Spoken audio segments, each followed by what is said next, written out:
बिस्मिल्लाहिर्रहमानिर्रहीम। आज की इस वीडियो में दो अहम तरीन खबरें लेकर आपकी खिदमत में हाज़िर हूँ। एक अहम तरीन प्रेस कॉन्फ्रेंस आज DGISPR ने की है और दूसरी जो बड़ी समाअत सुप्रीम कोर्ट ऑफ पाकिस्तान में हो रही है, जिसमें chief justice of Pakistan Umar Ata Bandial ने अहम तरीन रिमार्क्स दिए हैं। इस सारे सिनेरियो में तहरीक लब्बैक पाकिस्तान को क्या फ़ायदा होने वाला है, ये भी आज की इस वीडियो में आप लोगों को बताऊंगा। आप लोगों को बताता चलूँ कि DGISPR ने आज अपनी प्रेस कॉन्फ्रेंस के अंदर ये वाज़ेह कर दिया है कि हमने अपने जर्नैलों को 9 मई के वाक़यात में नहीं छोड़ा।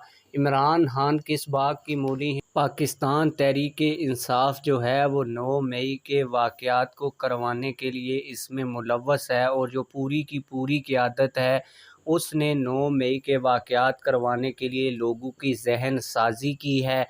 आप लोगों को बताता चलूँ कि इसी हवाले से जो चीफ जस्टिस ऑफ पाकिस्तान हैं उमर अता बंदयाल, वो हर सूरत में इमरान खान को बचाना चाहते हैं और पाकिस्तान तहरीक इंसाफ को फिर किसी न किसी तरीके से सियासत में एक्टिव करवाना चाहते हैं।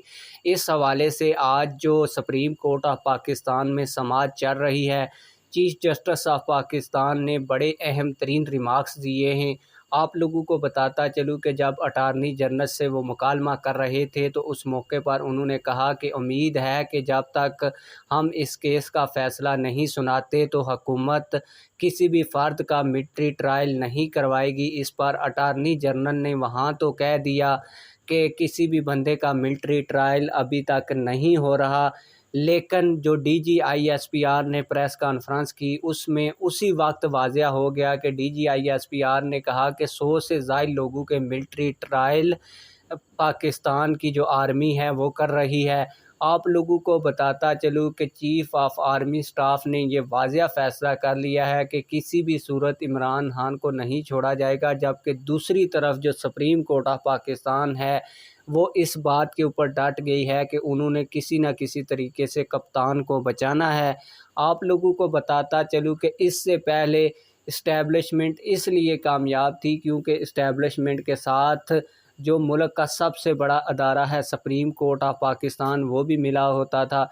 इसकी एक आप लोगों को छोटी सी मिसाल दे दूं कि पहले इस्टेब्लिशमेंट और सुप्रीम कोर्ट ऑफ पाकिस्तान जो है इसने मिलकर नवाज़ शरीफ को भी कुछ अरसे के लिए सियासत से आउट किया था। तो आप लोगों को पता है कि उस वक्त जो इस्टेब्लिशमेंट का फ़ैसला था वो सुप्रीम कोर्ट ऑफ पाकिस्तान ने ही सुनाया था, लेकिन अब की बार इसके कुछ बरक्स होने जा रहा है, और वो ये है कि आर्मी चीफ कुछ चाहते हैं और चीफ जस्टिस ऑफ पाकिस्तान कुछ और ही चाहते हैं। आप लोगों को बताता चलूँ कि इस सिनेरियो में तहरीक लब्बैक पाकिस्तान को बहुत बड़ा फ़ायदा होने वाला है, क्योंकि आर्मी जिसके ख़िलाफ़ एक दफ़ा उठ खड़ी होती है तो फिर आर्मी अपने अंदर अगर जर्नैलों को नौकरी से फ़ारग कर देती है तो फिर आर्मी के लिए इमरान खान और पाकिस्तान तहरीक इंसाफ कुछ नहीं है। अब तक तहरीक इंसाफ को बहुत ज़्यादा तोड़ दिया गया है और इमरान खान के साथ अब कुछ ही लोग बचे हैं, वो भी इस मुल्क से इस मुल्क के अंदर छुपे हुए हैं या इस मुल्क से फ़रार हो चुके हैं। तो आप लोगों को बताता चलूँ कि अगर आने वाला इलेक्शन होता है और आर्मी किसी भी सूरत में पाकिस्तान तहरीक इंसाफ को एक्टिव नहीं होने देती, तो इससे तहरीक लब्बैक पाकिस्तान और PDM की जमातों के दरमियान कड़ा जो है वो जोड़ पड़ेगा, और पाकिस्तान तहरीक इंसाफ के पास लोगों के पास एक ही ऑप्शन होगा, वो तहरीक लब्बैक पाकिस्तान होगी। और पाकिस्तान तहरीक इंसाफ का वोट तहरीक लब्बैक पाकिस्तान को पड़ने के 90% चांसेस हैं। इससे तहरीक लब्बैक पाकिस्तान मजबूत हो जाएगी और PDM के साथ तहरीक लब्बैक पाकिस्तान का कांटे का मुकाबला होगा। आप लोग इस हवाले से क्या कहते हैं? कमेंट सेक्शन में हमें अपनी राय से ज़रूर आगाह कीजिएगा। मिलते हैं किसी और वीडियो में।